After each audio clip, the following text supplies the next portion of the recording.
Olá, meus amores! Olha nós aqui para mais um episódio do Serpcast, que é o podcast mais saudável da região norte, onde trazemos assuntos relevantes com profissionais mais relevantes ainda. E hoje não poderia ser diferente, não é, Priscila?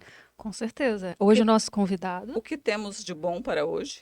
Hoje o nosso convidado é o mastologista Danilo Takemura Celoni, formado pela Universidade Federal do Amazonas.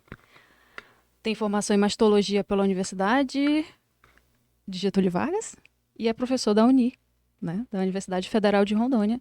E hoje a gente vai estar aqui entrevistando ele, fazendo algumas perguntas importantes sobre câncer de mama. É isso aí. E ele vai falar mais um pouquinho, gente, porque o homem tem uma lista enorme, assim, sabe? De coisas e afazeres, enfim. E a gente estava aqui conversando um pouquinho antes e até esquecemos da hora, né? Porque começar a falar aqui vai longe. Danilo, então fala aí para nós um pouquinho sobre você, mais um pouquinho, além desse seu mini currículo, Mini. né, que a gente fez aí. O que que você está fazendo de bom, meu amigo, por esse último ano, né? Que a gente se conversou aqui, outubro do ano passado, né? Já Já passou um passou um ano, tempo. gente. Passou muito rápido. E aí, o que que aconteceu de novidade na sua vida esse ano aí que passou? Primeiramente, agradecer, né, por estar mais um ano aqui junto com vocês e poder participar, né, do nosso podcast. Se Deus quiser, vai ter vários anos de podcast, falando um pouquinho sobre câncer de mama. Pouquinho não, bastante sobre câncer de mama. E esse ano foi um ano bastante abençoado, né, apesar de tratar uma doença tão terrível, uma doença com alto índice de mortalidade. Graças a Deus, muitas pacientes conseguiram a cura também e a luta não acaba. Então, a gente está no mês de outubro, que é o mês de conscientização, mas o mês de conscientização é todos os meses. Esse só é um mês que tem um florimento a mais, fica mais rosa, conscientização de empresários, de parte governamental, então vários prédios públicos rosas, mas a Outubro Rosa é de janeiro a janeiro. Então a gente nunca pode esquecer de tudo que a gente vai falar aqui de orientação, de exames. E tem muita conversa para hoje. E o quanto que a gente vê, né, Danilo, que apesar de todo ano ter esse outubro rosa, o quanto que ainda falta chegar a informação na casa das pessoas. O quanto que a gente vê que mulheres ainda não fazem o seu autocuidado, o seu autoexame. Você se depara muito com isso no teu consultório? Isso é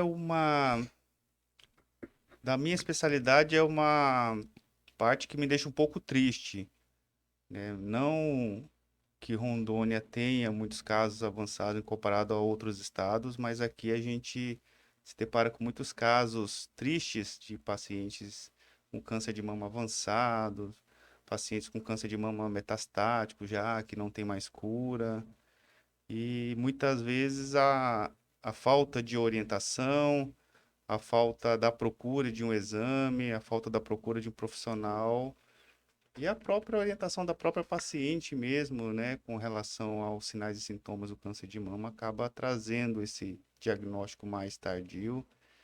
E é bem triste, né, quando a gente tem esses pacientes que a gente tenta, como médico, ajudar, tenta tratar, mas a luta não acaba.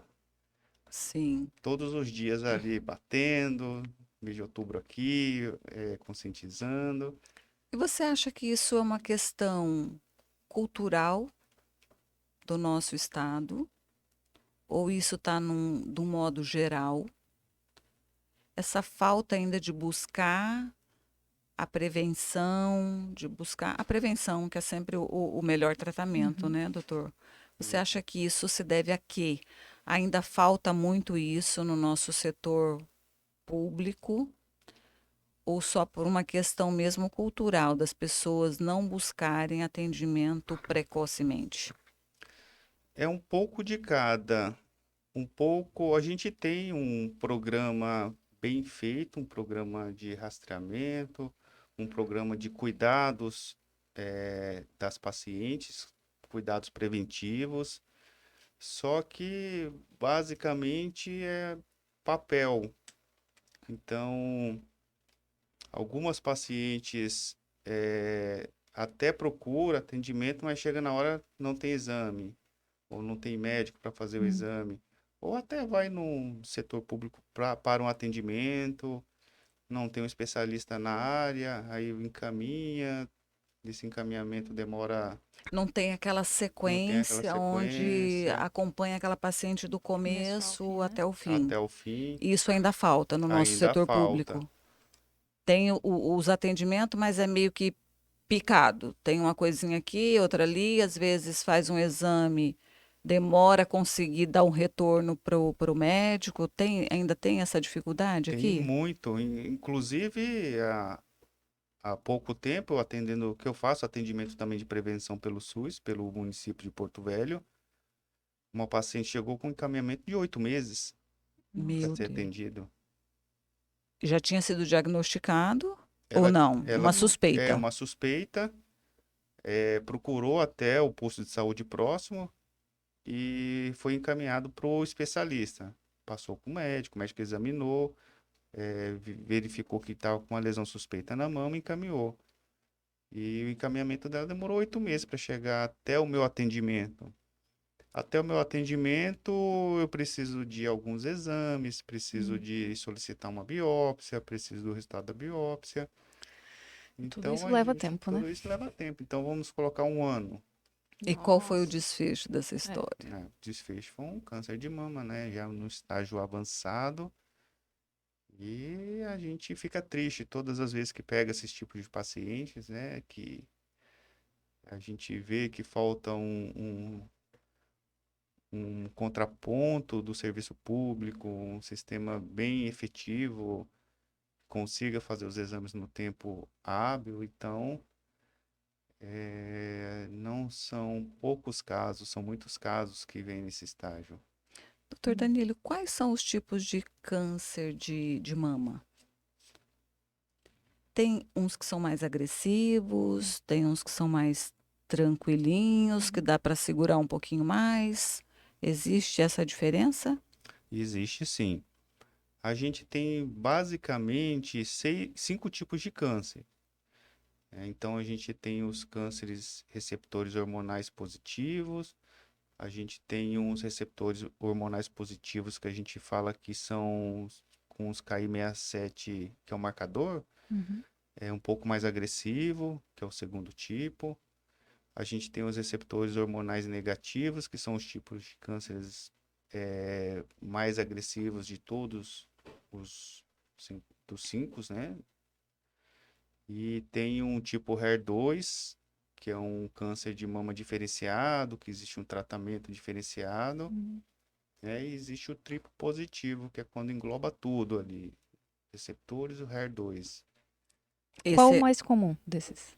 O 5. mais comum é o receptor hormonal positivo com Ki67 abaixo de 14, que a gente chama que é o mais dolente, aquele que dá mais em vovozinha, né, com 80 anos, e é mais tranquilo e é de ser mais tranquilo. resolvido. E esse que você falou que é diferenciado, que o tratamento é diferenciado, como que seria esse tratamento? A gente sabe que hoje o mais comum é a quimioterapia e a radioterapia, né? E também existe casos que não precisa de fazer nenhum nem outro, né? Faz a cirurgia e fica tudo bem. Qual seria esse outro tipo aí? Que tratamento seria esse? Esse outro tipo, ele é um câncer que quem tiver até curiosidade, ele tem um livro e tem um filme. O filme, ele é Quanto Mais Sobrevivente, se eu não me falha a memória. E ele foi por muito tempo o câncer de mama mais agressivo, que é o tipo HER2. Só que por muitos estudos, nesse livro conta a história desse câncer, ele, esse médico, ele conseguiu uma imunoglobulina, e essa imunoglobulina, ele bloqueia a evolução e bloqueia com que a célula se multiplique. Então ele conseguiu transformar um câncer que na época matava a cada 10, matava 9, Caramba! de ter uma cura quase que ao inverso. A cada 10, 9 consegue a cura. Nossa, que legal. Então imagina a evolução que teve para esse tipo de câncer. E hoje ele tem um perfil de estadiamento de ser um dos cânceres mais curáveis em comparado aos outros subtipos. E esse mesmo tratamento não serve para os outros, é específico. Agora eu lembrei, eu acho que é Uma Chance para Sobreviver, o nome desse Eu filme. já vou assistir hoje, Muito legal. quando chegar em casa. Dos tipos de câncer, porque tem câncer do colo do útero, outros tipos de câncer. A prevalência do de mama é maior do que esses outros que existem? Você falou uma coisa agora muito importante mesmo. A gente fala sobre Outubro Rosa e correlaciona Outubro Rosa com o câncer de mama. Mas Outubro Rosa também tem correlação Com o do com colo o do câncer útero. do colo do Olha útero. aí.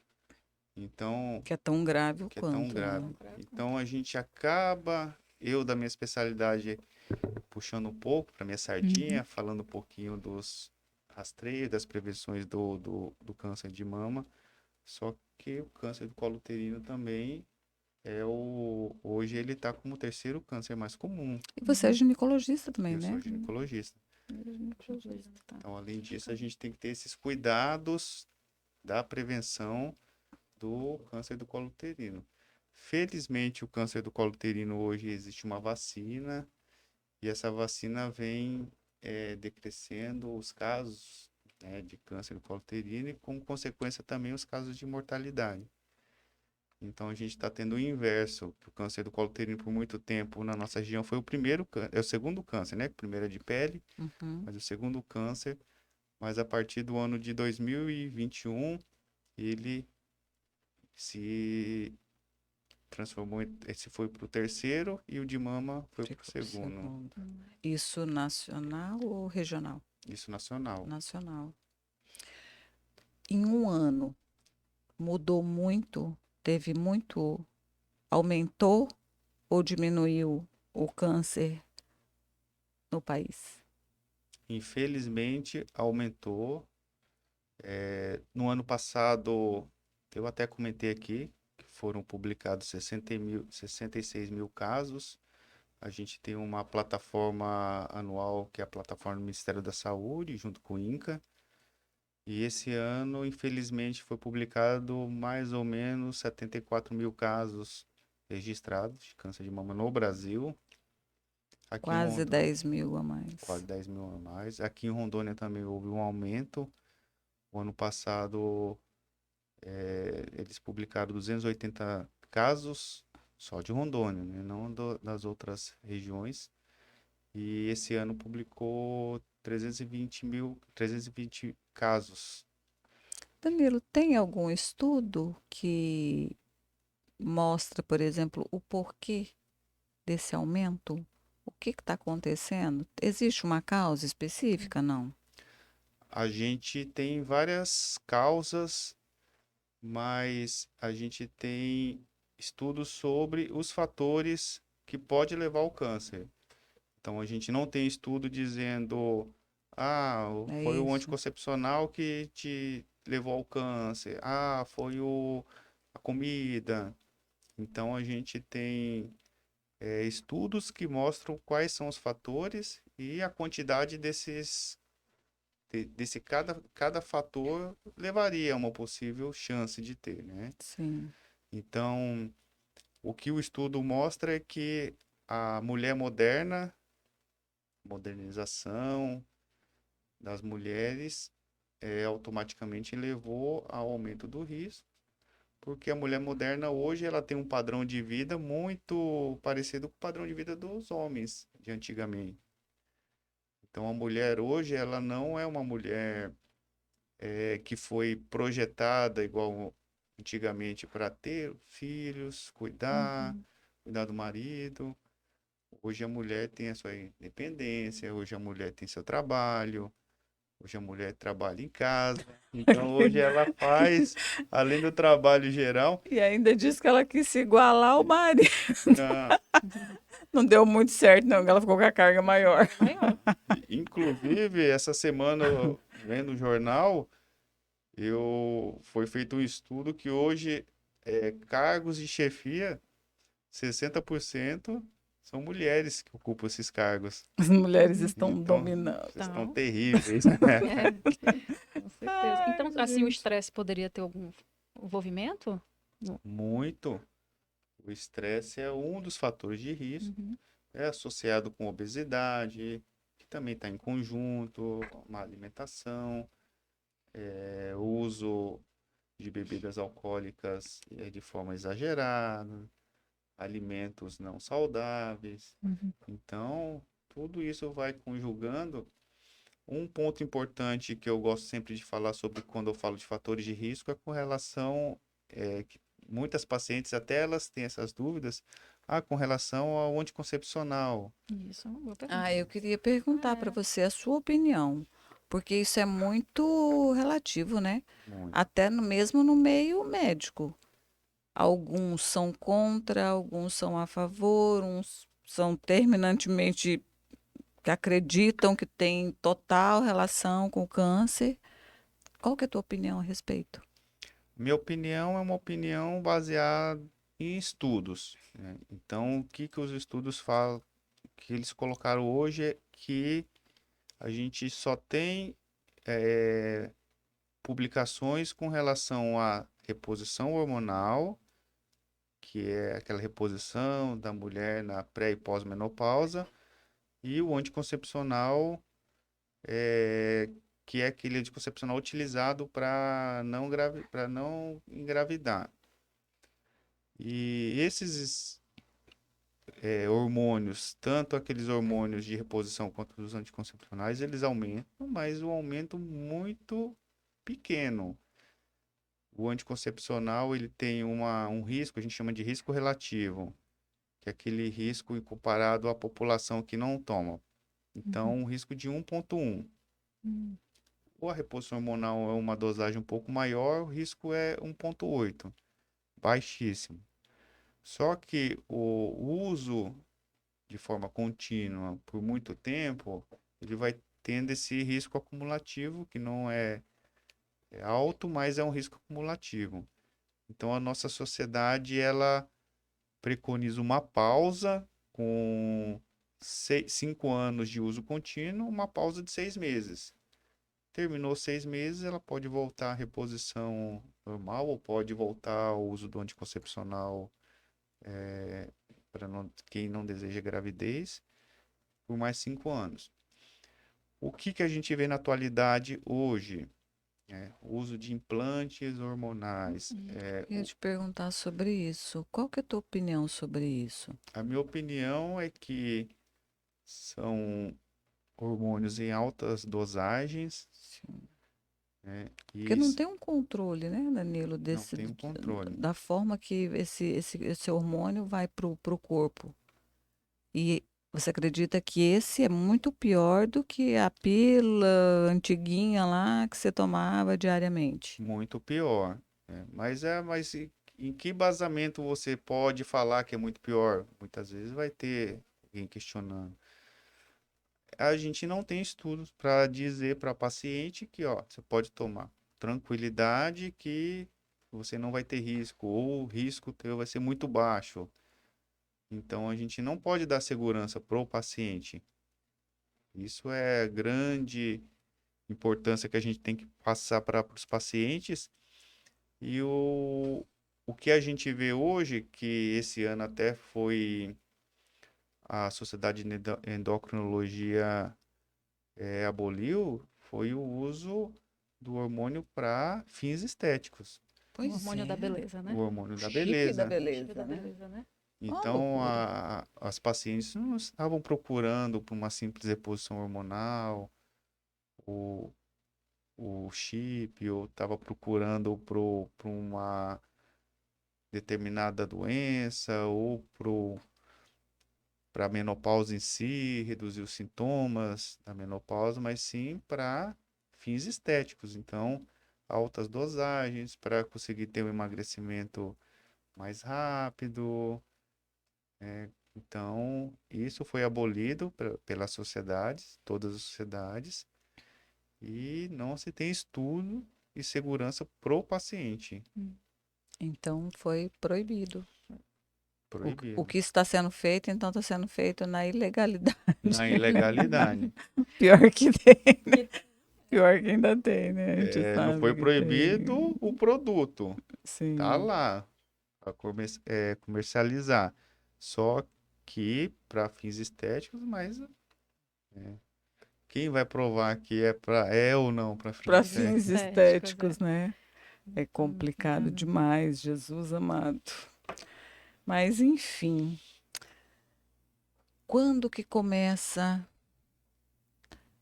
a preocupação de fazer uma mamografia? Com quantos anos que a mulher tem que começar a se preocupar com isso? O primeiro passo, mulher, né, na verdade, é a criança, passa para a fase da adolescência. A partir da fase da adolescência, ela tem que ter uma avaliação com o ginecologista. Isso é um ponto principal que eu sempre gosto de falar. Nessa avaliação do ginecologista, ele vai avaliar os fatores de riscos, ele vai avaliar os fatores familiares. Então, ele vai classificar essa paciente como uma paciente de baixo risco ou uma paciente de alto risco que há necessidade de ter um cuidado maior, Isso aí já na não ter, adolescência. já na adolescência. E aí parte desse princípio, a partir da primeira consulta, ela tem que fazer o controle regular todos os anos nas consultas. E quando a paciente tem um fator de risco maior, ou seja, algum fator familiar, ou algum nódulo já diagnosticado, então ela começa a ter um cuidado a partir dos 30 anos. Então, aos 30 anos, ela já é orientada a iniciar o autoexame, se conhecer, e quando ela completar 40 anos, ela inicia o rastreamento nos casos das pacientes de baixo risco. Uhum. Mas nas pacientes de alto risco, elas já podem começar a partir dos 30 anos a fazer a mamografia Anualmente. anualmente. Você falou de pessoas que já têm um histórico familiar, né? Eu tenho uma paciente que ela não conhece a família biológica. Existe algum exame genético para fazer e saber sobre uma possível predisposição? Ela não entraria nos critérios, porque para fazer o teste genético precisa de critério. Uhum. E um dos critérios é um familiar de primeiro grau com câncer de mama, e esse câncer de mama desse familiar, ele precisa ter também o subtipo, que é mais comum, então é Uhum. feito um estudo do tipo do câncer, a idade. Aí, quando ela entra nesse critério, ela faz o teste genético. Uhum. Fez o teste genético, deu positivo, chama-se todos os familiares e testa todo mundo. Se deu teste negativo, aí o familiar só fica como alto risco e só faz o controle mais próximo. Entendi. Então, o teste é só para quem já tem uma predisposição, alguém na Só família. teste é para quem teve o câncer, Uhum. só. Só. Entendi.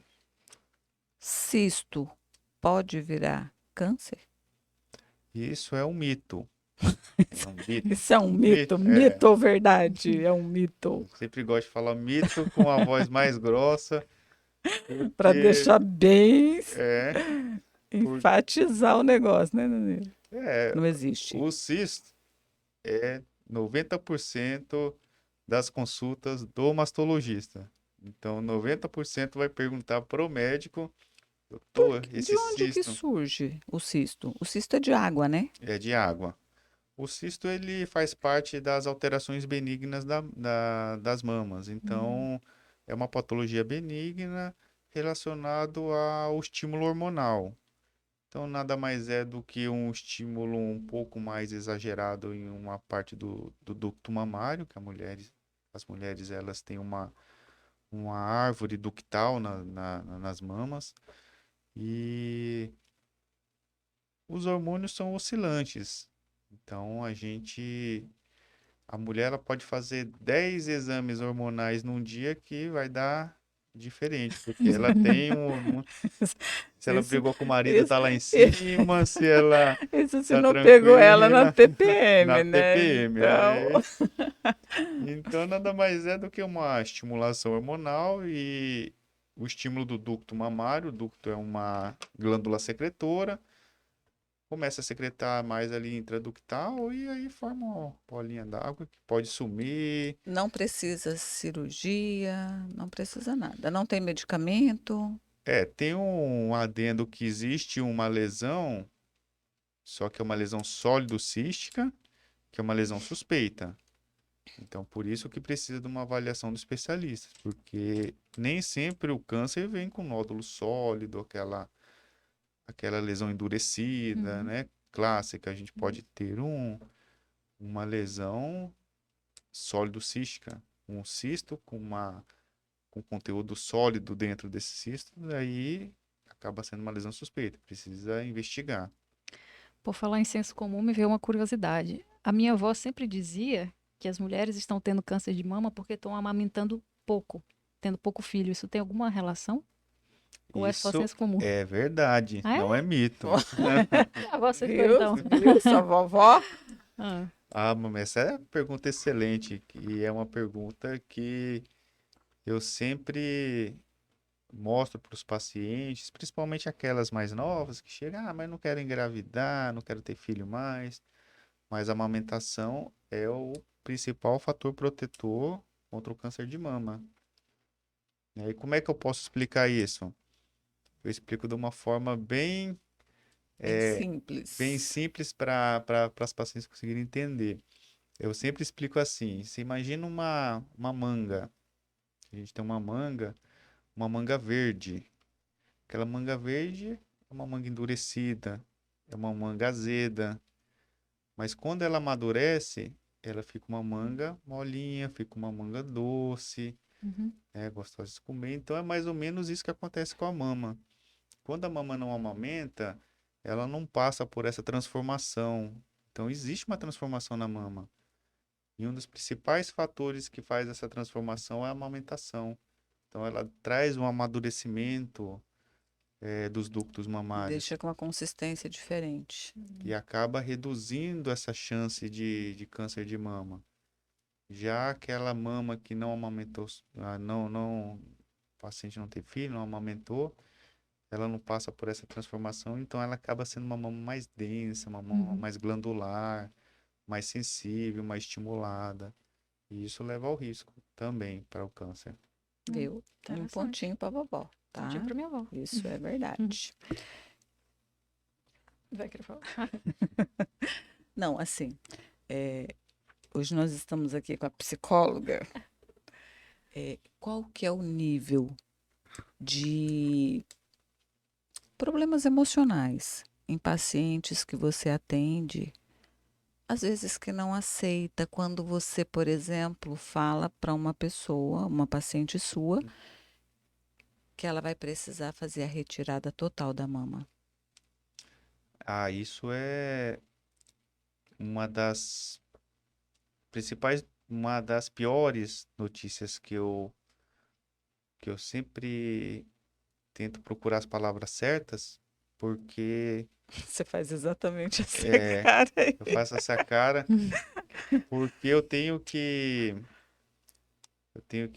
primeiro conhecer o perfil da paciente para dar essa notícia, né? E a gente fala, por quê? Mas não tem que tratar a doença?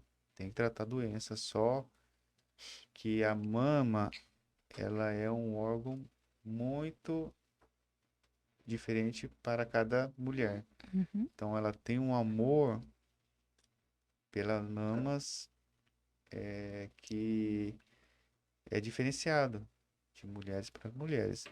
Exemplo, eu já tive paciente de 80 anos com câncer de mama, chegou e falou para mim: se você for tirar minha mama, eu levanto e saio daqui.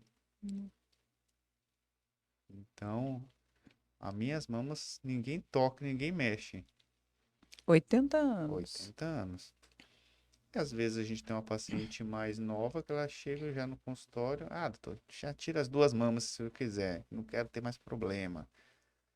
Então, é um perfil emocional diferenciado, é um perfil de amor diferenciado. E aí, quando eu tenho que dar notícia, eu tenho que pesquisar como essa paciente vai reagir para ela não querer bater muitas vezes, né? Que a gente não tá Eu não sou, querendo. eu sou testemunha, eu já vi ele dar essa notícia, sabe? E aí ele faz essa Aí eu carinha faço aí. essa cara, meu Deus, como é que eu vou falar? Ele Nossa. para, ele pensa, e aí a gente vai ficando agoniado, né? Porque ele... É. Olha, uma coisa que esses dias eu tava pensando, gente, como é difícil você dar um diagnóstico de câncer de mama. Às vezes eu pego o exame, igual pega assim, aí olho, porque assim, eu tenho o costume, eu faço um atendimento médico muito parecido com os atendimentos americanos, que foi o atendimento também que eu aprendi no Hospital de Barretos. Então, a gente pega tudo do paciente, vê tudo que ele tem, tudo que ele tem de exame e conhece tudo do paciente, é depois que a gente vai chamar para conversar. Então, a gente não faz aquele atendimento comum que entra o paciente com aquele monte de exame, Uhum. vai olhar ali na vai frente olhar do na frente. paciente, né? Então, quando eu chamo o paciente, eu já sei o que que eu vou falar, o que que ela tem, e já tem na minha cabeça o tratamento. E aí vem o exame com câncer de mama. Aí senta aquela paciente aflita, ela já mais ou menos imagina, ou se não imagina, já está uma semana sem dormir, 2 semanas sem dormir. E aí, meu Deus, como eu vou dar essa notícia? É uma notícia terrível para É, dar. com certeza. E, e algumas é interessante, porque às vezes você começa a enrolar um pouco, né? Para você sentir como é que tá ali o paciente. Aí algumas de vez em quando, então não enrola não, fala o que eu tenho. Você tá me enrolando demais. Aí quando elas são assim já direta, eu falo, então tá bom, então eu vou falar. Mas outras eu tenho que primeiro E acalmar, com primeiro com jeitinho. jeitinho, conversando, sentindo, para depois a gente conseguir dar a notícia. E quando eu dou a notícia, eu já logo em seguida eu já tenho alguma coisa na cabeça para tentar confortar. Porque senão vira uma confusão, né? Aí Já aconteceu alguma vez de alguma assim desistir completamente do tratamento, do tipo assim, do tratamento não, nem querer fazer? É. Medo, o medo do tratamento? várias pacientes, muitas pacientes, por incrível que pareça, tem pacientes ainda com, eu não julgo, mas com algumas crenças, né? Tem muitas que têm medo, outras têm crenças, outros acreditam que No remédio um remédio natural? natural, então existe e é comum, sempre tem. Eu tento explicar a importância. O câncer, ele dificilmente dá segunda chance. Uhum. Então, E ele evolui muito rápido, o câncer de mama? muitas vezes sim.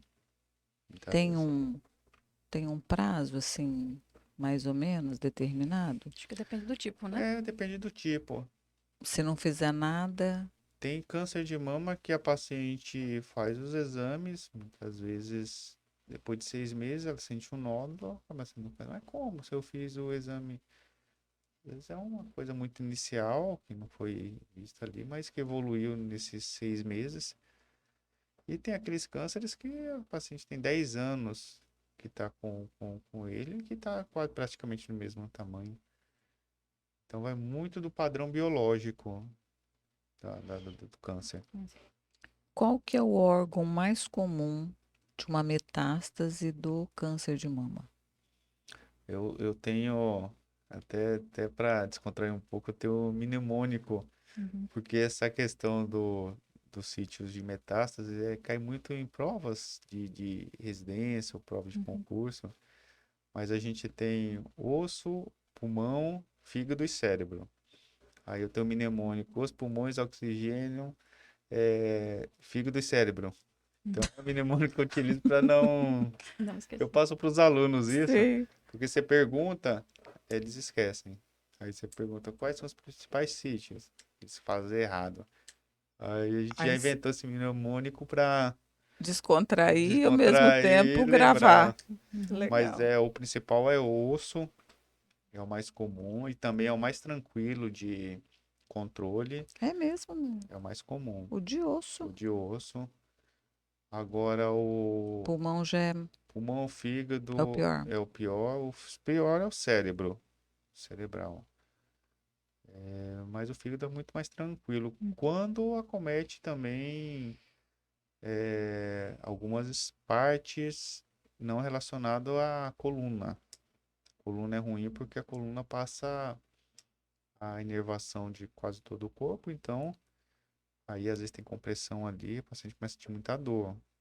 Aí tem que tratar, fazer radioterapia. Mas é bem mais. Tem paciente de metástase óssea que tá 15 anos, bem, Só fazendo só fazendo tratamento. tratamento, controle. Aqui no sistema público, você trabalha também no sistema público, né? Trabalho Como cirurgião também? também. Como que funciona a questão da prótese mamária, da reconstituição, na verdade, da reconstituição da mama? Tem esse tratamento no público, Esse tratamento, ele é lei. mas existe ou está só no papel? Existe. Eu não sei em outras instituições, mas aqui, felizmente, a gente tem uma infraestrutura, que é o Hospital do Amor da Amazônia, que nos dá todas as condições possíveis para a gente estar fazendo reconstrução imediata, né? É o, Lembrando que a reconstrução também tem seus critérios para indicação. quais são? Quais são? Os critérios, é, basicamente, pacientes que não têm comorbidade, pacientes que não têm doenças hematológicas ou reumatológicas, que são doenças imunológicas. Por que as doenças imunológicas os pacientes não podem fazer a reconstrução com relação à prótese, dizendo, né? Sim, É que essas doenças elas trazem muitas chances de rejeição. Prótese é um material de silicone, um material sim. sintético, então a gente pensa também no tratamento oncológico. Então, se a gente faz uma reconstrução numa paciente, uma chance muito grande de risco, a gente pode tardar também esse tratamento. Então, a gente também tem que fazer esse estudo e idade não tem idade para fazer reconstrução, Mesmo a vovozinha lá, mesmo se a quiser fazer. vovozinha. E principalmente a vontade da paciente. Isso é o que mais prevalece. A questão de deixar, por exemplo, pele, mamilo, isso não tem assim um risco um pouco maior de ter uma reincidência do câncer na mama? Ou não? Né, o mamilo, a gente, na reconstrução, a gente faz o estudo histopatológico dele. Então, é feito um estudo para ver se não tem comprometimento. Não tendo comprometimento, o risco é o mesmo de uma quadrantectomia, de uma mastectomia. Uhum. Então, a recidiva, ela não aumenta muito de uma cirurgia para outra. A chance é baixa de recidiva. O que influencia mais na recidiva é o grau, estadiamento e o tipo tumoral. Na cirurgia, fez a cirurgia, vocês ainda fazem mais exames, aí vocês fazem do próprio tumor, não é isso? Primeiro é feito a biópsia para diagnosticar exatamente o tipo, é isso? Na Exato. biópsia, você vai saber qual o tipo do câncer. Aí, depois que você faz a cirurgia, você faz um outro exame, que é não, é o histoquímico, né? É o outro. O É, é, histoquímico, ele é o quê? Ele é para ter uma certeza da biópsia? É como é, se fosse uma contraprova da biópsia, não? a imunohistoquímica serve para contraprova, serve para a gente definir o padrão biológico, esse que a gente já comentou, para saber o tipo de câncer. A biópsia cirúrgica, a biópsia primeiro, se a gente falar da biópsia para diagnóstico, é aquela biópsia que vai definir a nossa sequência de tratamento. Aquele que vem positivo ou negativo, e aí a imunohistoquímica traz o tipo, trazendo o tipo a gente então vamos para É, esse caminho. ah, tá. É daí que você vai saber se vão entrar com a químio, com Isso. rádio, ou se não precisa. Vai ser a partir daí, A então. partir daí. Aí a gente vai. Então, para que fazer uma outra biópsia? A outra biópsia ela serve para a gente ter a certeza que foi retirado o tumor, e esse tumor tem que ser retirado com margem de segurança. Então, não é simplesmente chegar lá e tirou ele, acabou, não. Tem que ter uma margem. Essa margem é realizada intraoperatória, com o patologista avaliando na hora. Ele avalia e aí ele dá mais ou menos as margens intraoperatórias e depois ele faz ainda o estudo microscópico. Então, além da visão dele na hora microscopicamente ele consegue também dar o tamanho dessas margens. E depois vai fazendo também o histopatológico, faz imunohistoquímica para ver se realmente confirma com o da biópsia anterior Uhum. e dá continuidade ao tratamento. Quando, de quando você começou, né, a fazer as cirurgias, mudou alguma coisa no tipo da cirurgia? Porque eu te falo assim, eu atendi pacientes lá atrás onde perdia a mobilidade do braço, a gente tinha que trabalhar a mobilidade para ela conseguir ficar com o bracinho lá para fazer a rádio, por exemplo. E hoje você faz a cirurgia e a paciente sai dando tchau e não Uhum. acontece nada. Que você faz, meu filho? Como assim? Na verdade, a gente tem duas evoluções muito grandes no tratamento do câncer de mama.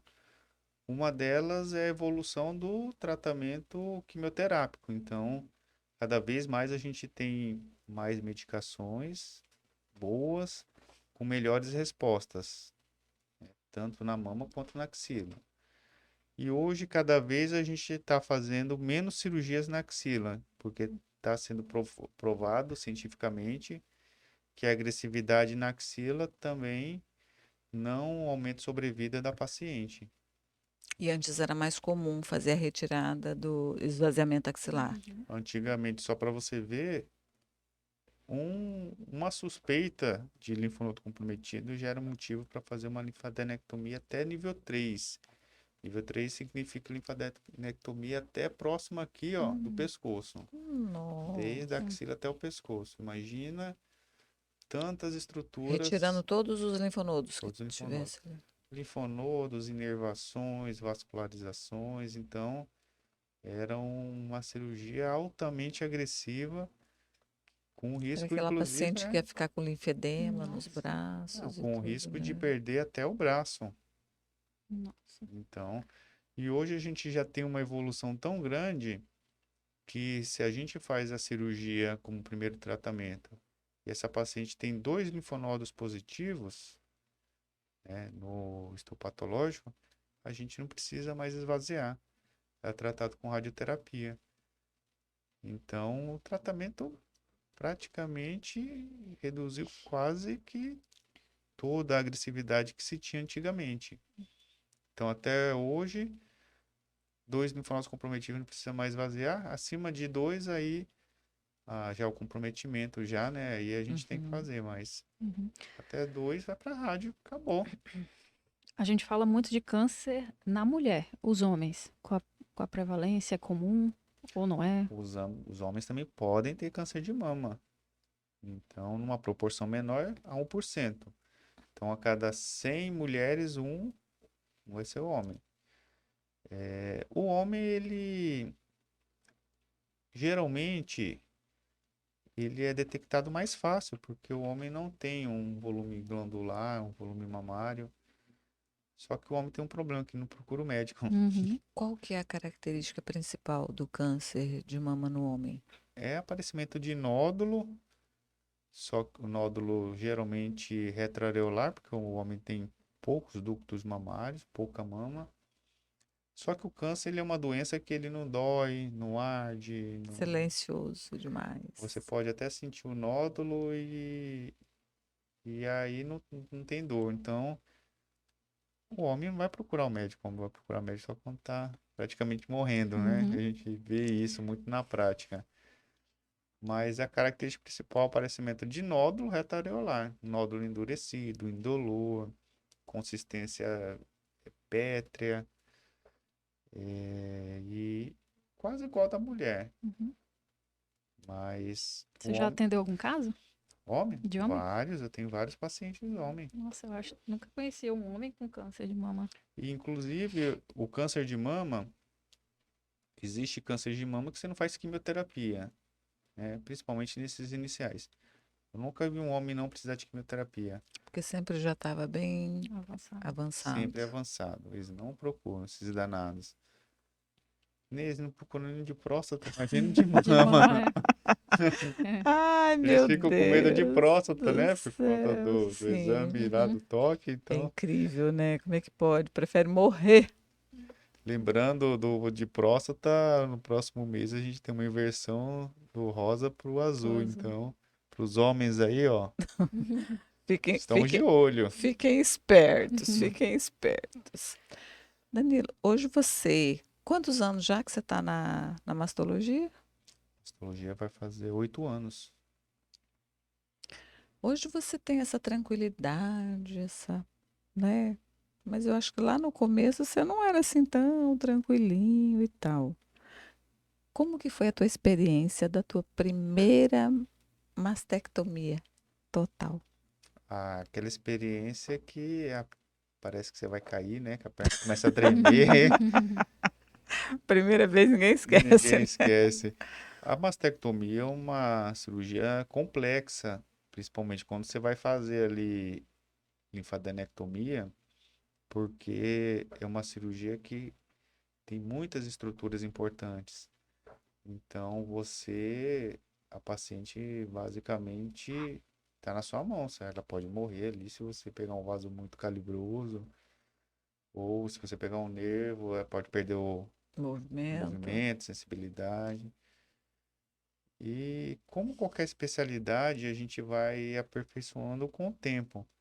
Mas a primeira é aquela que o professor está em cima de ti e você Sob vai. supervisão.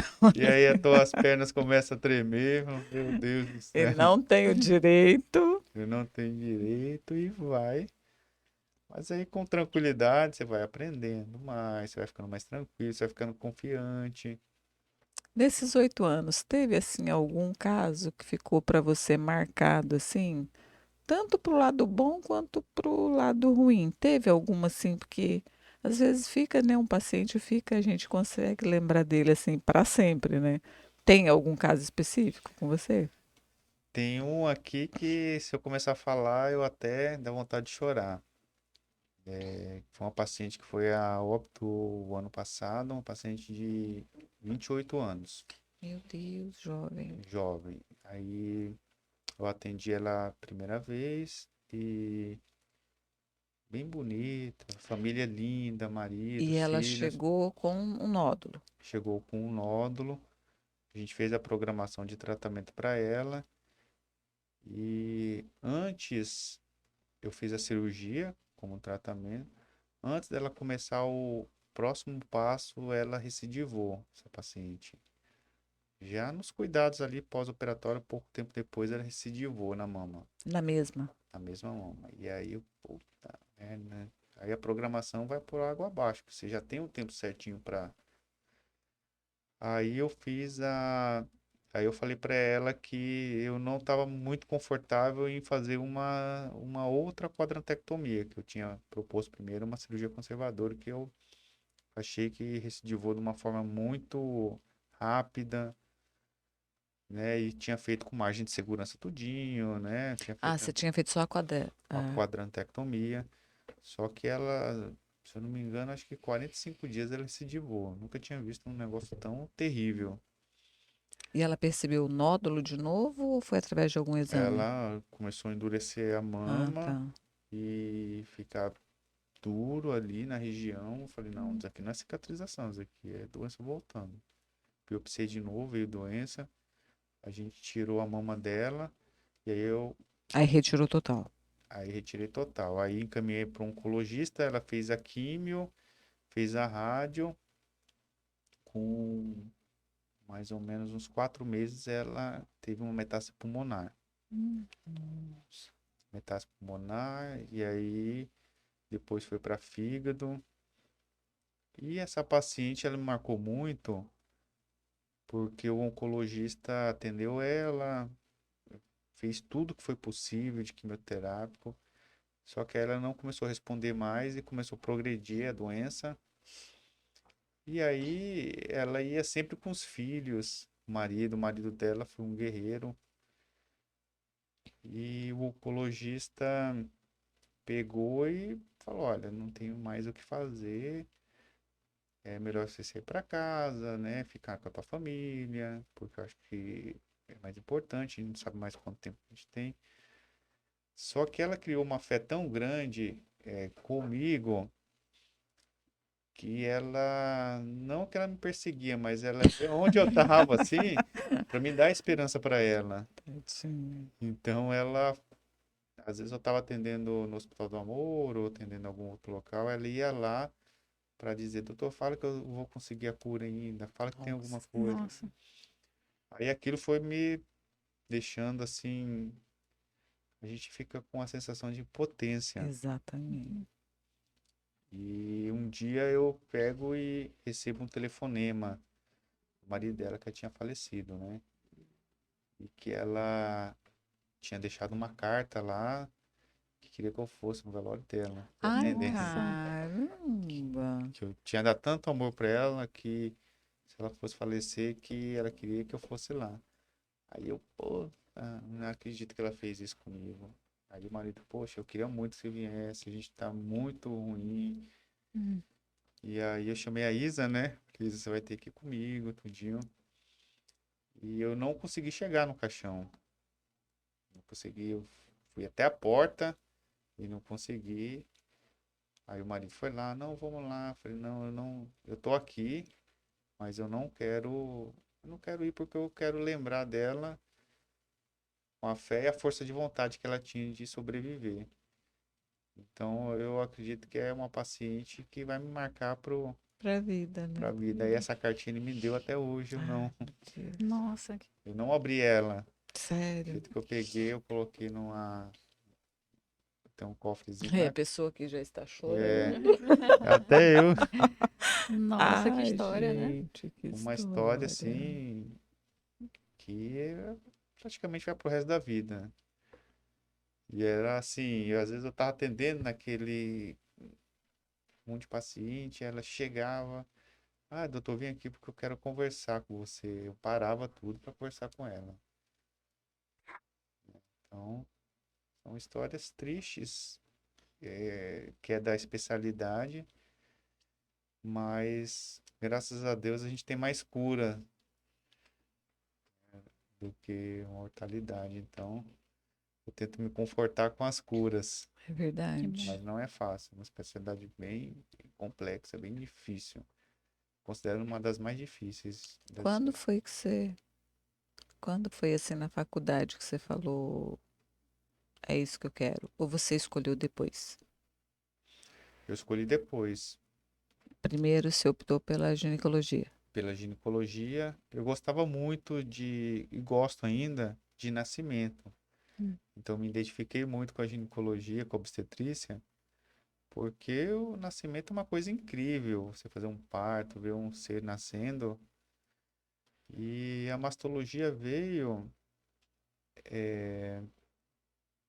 por, por um professor que eu tinha assim, eu gostava muito dele e ele é mastologista ainda.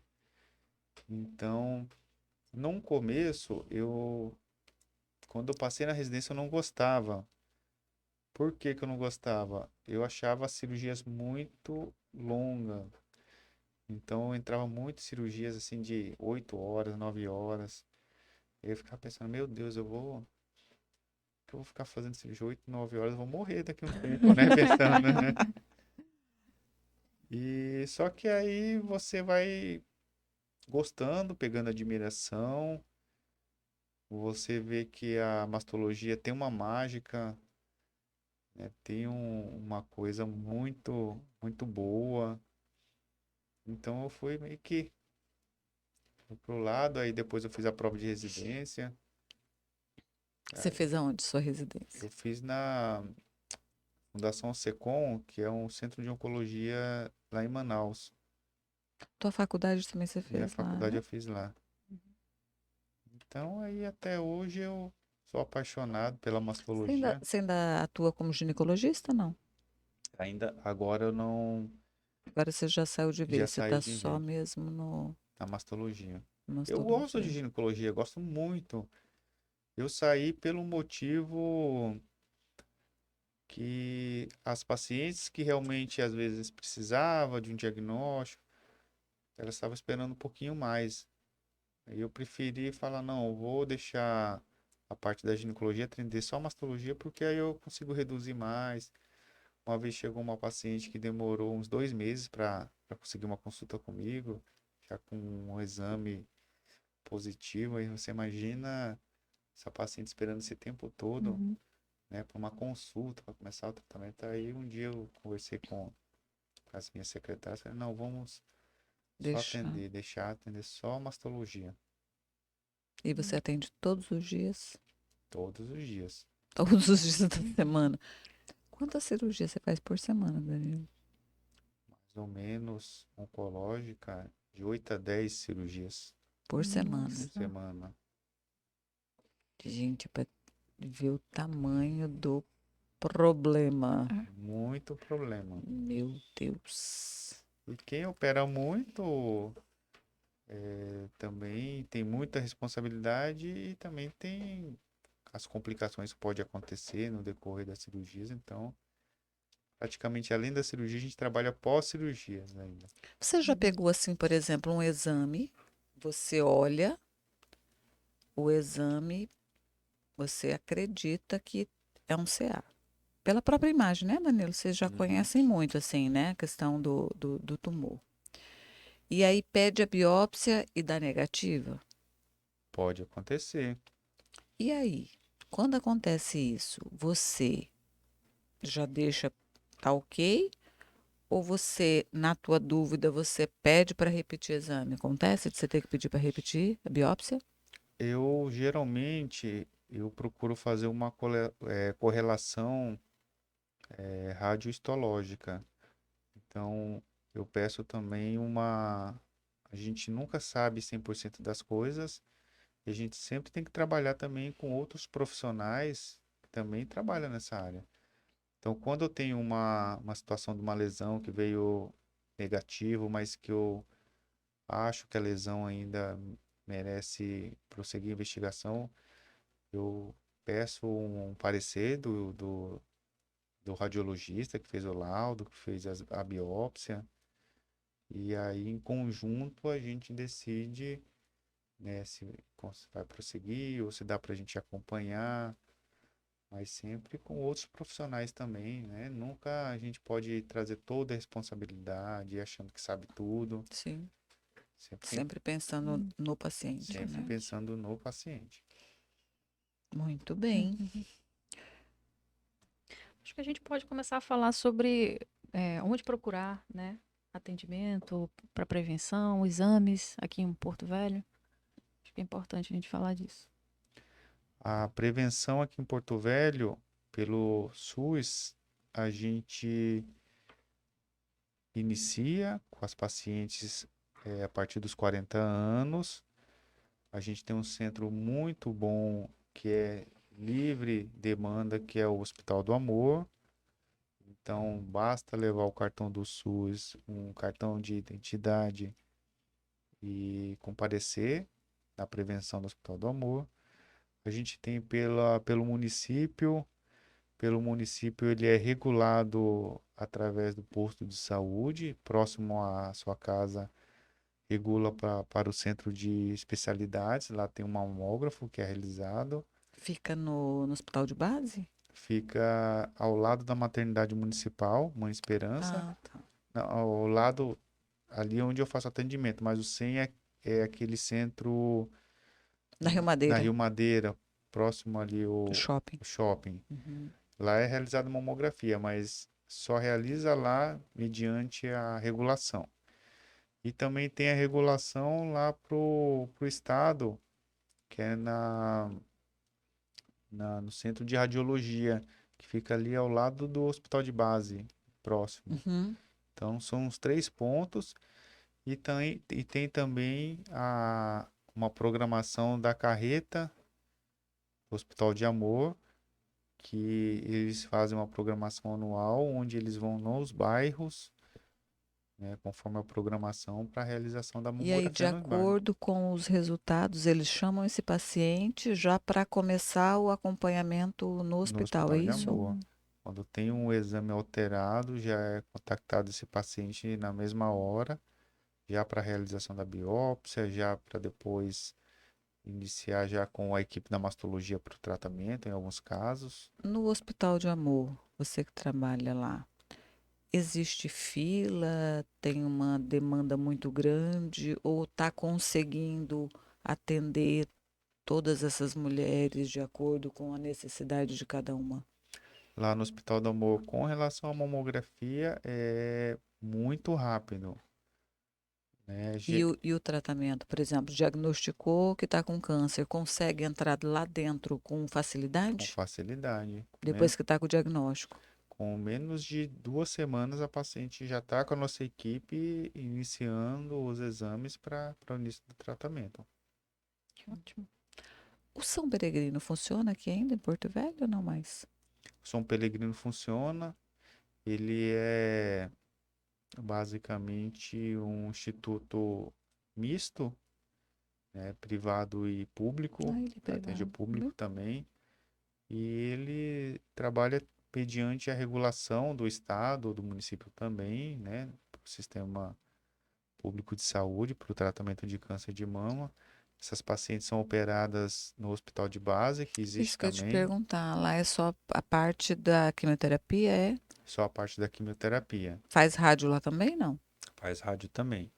Ah, tá. E depois elas vão para parte cirúrgica, quando tem indicação, elas fazem no hospital de base, que existe a equipe de cirurgião oncológico também, pelo estado. Entendi. Na equipe de vocês, é mastologista, tem cirurgião plástico junto também, Danilo? Existe também Na questão da reconstituição, ou é vocês mesmos que fazem isso? Já são treinados para fazer a isso? gente faz a reconstrução imediata e a equipe da plástica ficou responsável pela reconstrução tardia. Já são aquelas pacientes com tratamento já realizado e com cura. Então, às vezes que não dá para fazer no momento ali a reconstrução imediata, eles fazem a tardia. Mas a gente fica responsável pelo tratamento do câncer e pela reconstrução imediata. Muito bem. E você está vendo que a cada dia está evoluindo mais essa questão do paciente ser tratado com mais rapidez? Muito mais. A gente hoje, e no nosso estado, a gente tem um dos melhores centros de oncologia SUS do Brasil. Temos Então, esse privilégio, né? até uns anos atrás, o paciente tinha, o tratamento dele era passagem aérea. Todo mundo, Todo né, mundo, para fora. vai todo mundo para fora. Imagina. Hoje a gente tem aqui dentro. Imagina a paciente tratando uma doença tão séria, uma doença que é um tratamento longo, desgastante, e tratando em casa, do lado dos filhos, do lado do marido, do lado dos amigos. Então é uma outra história, uma outra situação. Certo. Deixamos de falar, gente, alguma coisa? Danilo, quer falar mais alguma coisa que você acha importante sobre? esse mês tão importante, que não é só esse Que é mês, nosso são mês. 12 meses no ano que tem que se falar sobre isso. Eu gosto sempre de colocar a mensagem final para as mulheres e dizer que a mulher, ela é o alicerce de tudo, é o alicerce da família,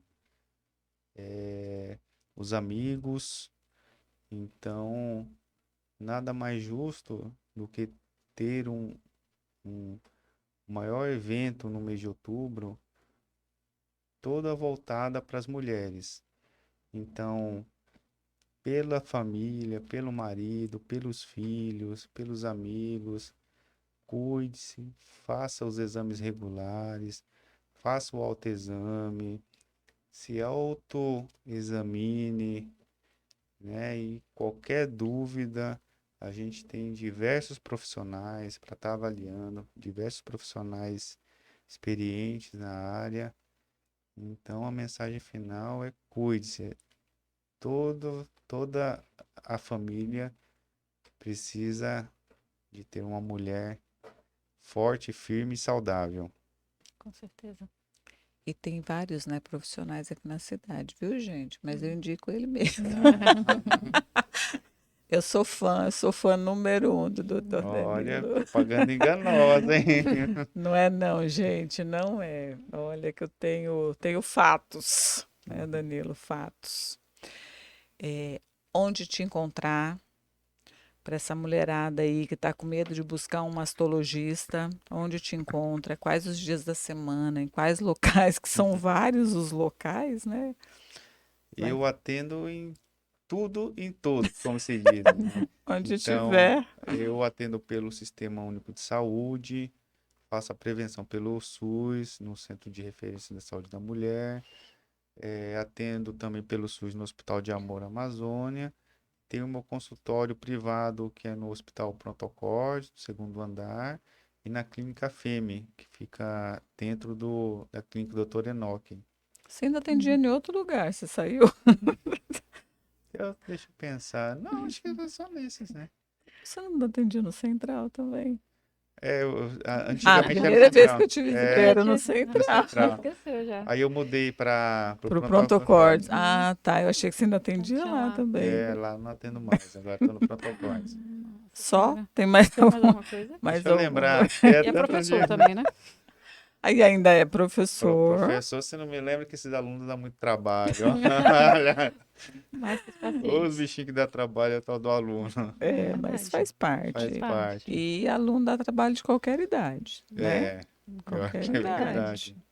O duro é isso, né? Enfim, Mas é gratificante ser professor também. é Porque conseguir gostoso. passar também o conhecimento que você tem também é gratificante. É Muito bom, é gostoso. Com gostoso. certeza. Eu sou professora também, Danilo. Além de tudo isso que a gente já Pra falar falou desse jeito, teria que ser professora, sobre as né? minhas, sobre as minhas funções, eu também dou aula. Eu dou aula numa pós, Olha, você tá trazendo novidade pra numa- mim que eu não tô sabendo. eu dou aula na pós-graduação sobre as disfunções masculinas, tanto urinárias como sexuais. Adoro, gosto bastante. Nunca encarei a docência na graduação. Na graduação. Isso aí já exige um pouquinho mais, né? Já é uma dedicação um pouco maior e que hoje eu não tenho esse tempo disponível. Eu não sei como é que você encontra esse tempo aí. Ó, você Eu tem fiquei sim, curiosa. hein? Porque você não quer, mas esse tempo você arruma. Eu te conheço. Só se for de meia-noite às 6, né, Danilo? Mas quem sabe você, né, Cida? Não, vamos deixando isso para um outro momento, né? Uhum. Mais alguma coisa, Priscila? Acho que ele respondeu todas as nossas curiosidades, né? Certeza?